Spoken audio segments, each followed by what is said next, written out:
رحمت للعالمین خاتم النبین نبی کریم حضرت محمد مصطفیٰ صلی اللہ علیہ وآلہ وسلم کی ولادت باسعادت کا جشن اسلام آباد، کراچی، لاہور، پشاور اور کوئٹہ سمیت ملک کے چھوٹے بڑے شہروں میں عید میلاد النبی کے جلوس اور ریلیاں، درود و سلام کی محفل سجا کر آقا دو جہاں سے محبت کا اظہار، شہر شہر گلی گلی چراغاں، مساجد، بلند عمارتوں، بازاروں اور چوراہوں پر سبز پرچموں کی بہار۔ عید میلاد النبی صلی اللہ علیہ وآلہ وسلم پر دن کا آغاز نماز فجر کے بعد وفاقی دارالحکومت میں 31 اور صوبائی دارالحکومتوں میں 21 توپوں کی سلامی سے کیا گیا۔ پاک فوج کے جوانوں نے نعرہ تکبیر، اللہ اکبر کے نعرے بھی۔ ملک بھر میں عاشقان رسول صلی اللہ علیہ وسلم نے گلی گلی کوچہ کوچہ سجا دیا، شاہراہیں، چھوٹی بڑی عمارتیں اور گھر رنگ برنگی روشنیوں سے منور، فضائے درود و سلام کی صداؤں سے معطر، مساجد اور گھروں میں خصوصی محافل اور چراغاں، جگہ جگہ سٹالز پر مبارکہ دیدار، کہیں مسجد نبوی اور خانہ کعبہ کے معجز نصب۔ میلاد النبی صلی اللہ علیہ وآلہ وسلم کی تقاریب میں ملک کی ترقی اور خوشحالی کے لیے خصوصی دعائیں بازاروں اور شاہراہوں پر۔ کراچی میں عید میلاد النبی کے تمام مرکز جلوس اختتام پذیر، جماعت اہل سنت پاکستان کے زیر اہتمام مرکز جلوس نیو میمن مسجد سے نشتر پارک تک نکالا گیا۔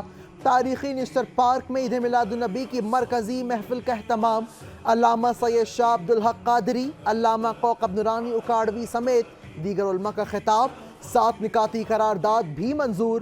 ملک میں نظام مصطفیٰ صلی اللہ علیہ وآلہ وسلم کے نفاذ کا مطالبہ، ملک سے طبقاتی نظام تعلیم کے خاتمے کا مطالبہ بھی قرارداد میں شامل، فلسطین اور کشمیری عوام سے بھی یکجہتی کا اظہار۔ تمام عالم سرور کائنات حضرت محمد مصطفیٰ صلی اللہ علیہ وآلہ وسلم کی ولادت باسعادت کے جشن میں ڈوب گیا۔ مختلف ممالک میں میلاد النبی کا جشن، گلیاں کوچے سج گئے۔ یمن، بنگلہ دیش، مصر، افغانستان، عراق، بھارت، لیبیا، برطانیہ اور دیگر ممالک میں ریلیاں اور اجتماعات۔ مصر میں عاشقان رسول نے روایتی انداز میں ڈف بجا کر محبت و عقیدت کا اظہار کیا۔ یمن کے دارالحکومت سنہ میں عوام کا سیلاب، جشن عید میلاد النبی منانے سبیل اسکوائر پر امج آیا، فلسطین کے حق میں نعرے لگائے۔ پشاور میں سیرت النبی کانفرنس کا انعقاد، افغان کونسلیٹ کے عہدیداروں کی بد تہذیبی اور سفارتی اصولوں کی سنگین خلاف ورزی۔ رحمت للعالمین کانفرنس میں قومی ترانے کے دوران بیٹھے رہے افغان کونسلیٹ کے عہدیداروں کو وزیر اعلیٰ خیبر پختونخوا علی امین گنڈاپور نے آج رحمت للعالمین کانفرنس پر پشاور میں دعوت دی تھی۔ اس میں افغان کونسل جنرل محب اللہ شاکر پاکستان کے قومی ترانے کے دوران سفارتی پروٹوکول کی دھجیاں اڑاتے ہوئے بے شرمی کے ساتھ اپنی سیٹ پر بیٹھے رہے۔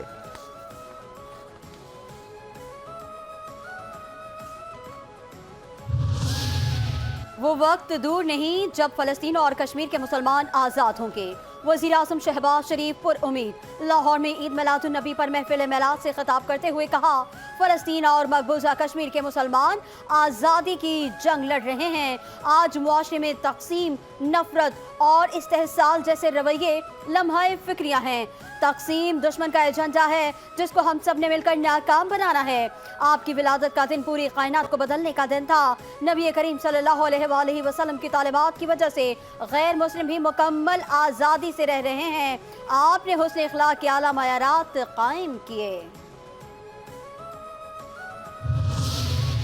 اللہ نے رسول خدا کی زندگی کو ہمارے لیے بہترین نمونہ قرار دیا ہے۔ صدر آصف علی زرداری نے کہا کہ اللہ تعالیٰ نے رسول خدا صلی اللہ علیہ وآلہ وسلم کی زندگی کو ہمارے لیے بہترین نمونہ قرار دیا ہے۔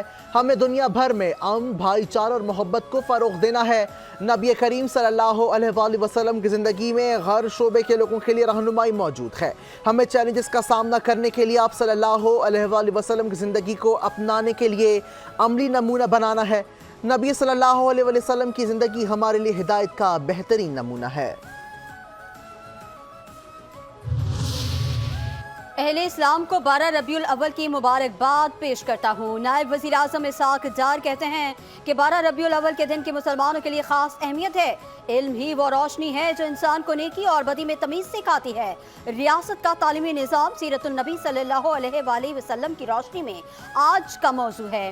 علم کا حصول دینی فرض ہے۔ اسلام میں اختیاری تعلیم کا کوئی تصور نہیں۔ ناخواندہ افراد کو حصول علم پر آمادہ کرنا حکومت کا بھی فرض ہے۔ نبی کریم صلی اللہ علیہ وسلم نے فرمایا، علم حاصل کرنا ہر مسلمان پر فرض ہے۔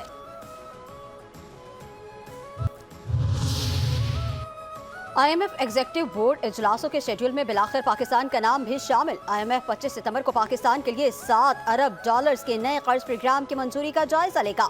پاکستان $2 ارب کا فائنینسنگ گیپ پورا کرنے کے لیے ترقیاتی شراکت داروں سے ضروری مالی یقین دہانیاں حاصل کر چکا۔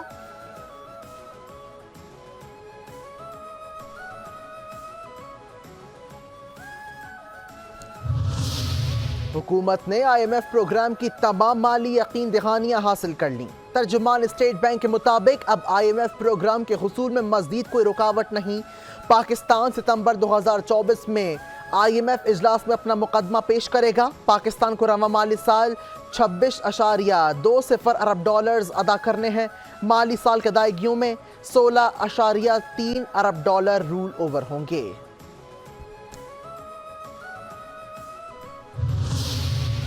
روسی نائب وزیر اعظم کل 2 روزہ دورے پر پاکستان آئیں گے۔ ترجمان دفتر خارجہ ممتاز زہرا بلوچ کا کہنا ہے کہ روسی نائب وزیر اعظم پاکستان کے صدر، وزیر اعظم اور وزیر خارجہ سے ملیں گے۔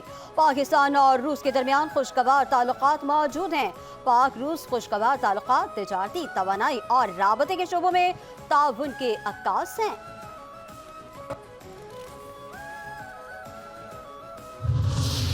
بھارت کے اندر سے مقبوضہ کشمیر کی ریاستی حیثیت بحال کرنے کی آواز اٹھنے لگی۔ کانگریس کا کشمیر کی ریاستی حیثیت بحال کرنے کا وعدہ۔ ترجمان کانگریس نے کہا ہے کہ کشمیر خوابوں کا قبرستان بن چکا۔ آرٹیکل 370A کی منسوخی کے بعد سے مودی نے مقبوضہ کشمیر پر جابرانہ سیاست کی۔ کشمیر کی آزادی واپس حاصل کرنا ضروری ہے۔ ہم وعدہ کرتے ہیں کہ جموں کشمیر کی ریاستی حیثیت کو بحال کرنا یقینی بنائیں گے۔ کانگریس کے اس منشور پر بی جے پی نے ہمیشہ کی طرح زہر اگلنا شروع کر دیا۔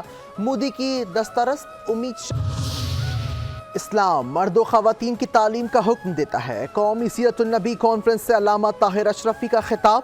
کہتے ہیں کہ بیٹیوں کو تعلیم سے محروم کرنے والوں کے خلاف سخت قانون بنایا جائے۔ تعلیم و تربیت دونوں کا ساتھ ساتھ ہونا ضروری ہے۔ یکساں نظام تعلیم معاشرے کی ترقی کے لیے ضروری ہے۔ سوشل میڈیا نے نوجوانوں کو بد تہذیبی سکھائی۔ سوشل میڈیا کو مثبت انداز میں استعمال کیا جانا ضروری ہے۔ ہمارے مسائل تعلیم و تربیت سے وابستہ ہیں۔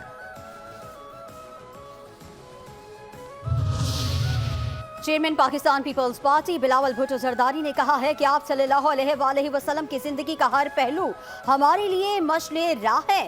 حضرت محمد مصطفیٰ صلی اللہ علیہ وآلہ وسلم پوری انسانیت کے لیے رحمت بن کر آئے۔ پیغمبر اسلام کا پیغام ہر زمانے اور مقام سے بالاتر ہے۔ نبی اکرم صلی اللہ علیہ وآلہ وسلم کا پیغام تمام نسلوں اور قوموں کے لیے رہنمائی ہے۔ تمام اہل اسلام کو جشن عید میلاد النبی صلی اللہ علیہ وآلہ وسلم کی مبارکباد دیتا ہوں۔ وزیر اعلیٰ سندھ سید مراد علی شاہ کہتے ہیں کہ اللہ تعالیٰ نے محمد مصطفیٰ صلی اللہ علیہ وآلہ وسلم کو رحمت للعالمین بنا کر بھیجا۔ سیرت النبی پر عمل پیرا ہو کر ہم اپنے وقار کو قائم رکھ سکتے ہیں۔